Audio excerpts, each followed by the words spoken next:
The Zimbabwe Electoral Commission (ZEC) said there was no law prohibiting the elections management body from being run by the military.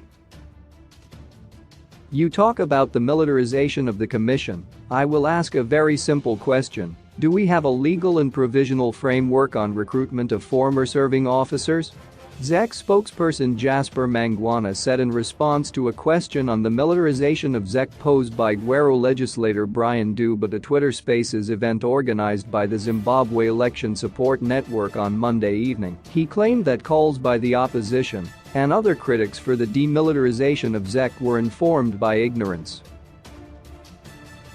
Can you make it into law that if someone applies at ZEC and wants a job and is a former Zimbabwe Prisons and Correctional Service (ZPCS) employee, even if he has the qualifications to be a driver or maybe a clerk in the commission must not consider them, because for us to act without the law, it means we are going to be infringing other people's rights, Mangwana said.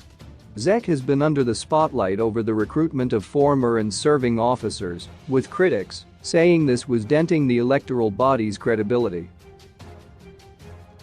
In 2018, ZEC chairperson Priscilla Chigumba disclosed that at least 15% of the elections administrator's staff, then over 380, were ex-service personnel. Its chief elections officer Utoyle Silagwana is a retired army officer and has a long history of running disputed elections since the era of the late former President Robert Mugabe. I do not think it's going to be fair simply to say you once worked at ZRP, Zimbabwe Republic Police, you have the qualifications, but you cannot work at the commission. But what you should take us to account about is to say there is an officer in the commission who did not follow procedure, and here is the procedure was not followed, Mangwana added. Opposition parties, however, insisted that military personnel must not be part of ZEC. As the opposition, we question the neutrality of these members who come from the military. The military code is you do not resign. If a crisis arises, you are always called for duty despite resigning.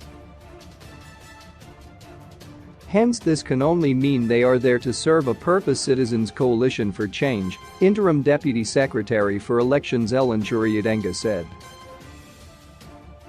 MDC Alliance Director of Information Chinjeto Guda said, military personnel are not necessarily supposed to be disallowed to participate in government.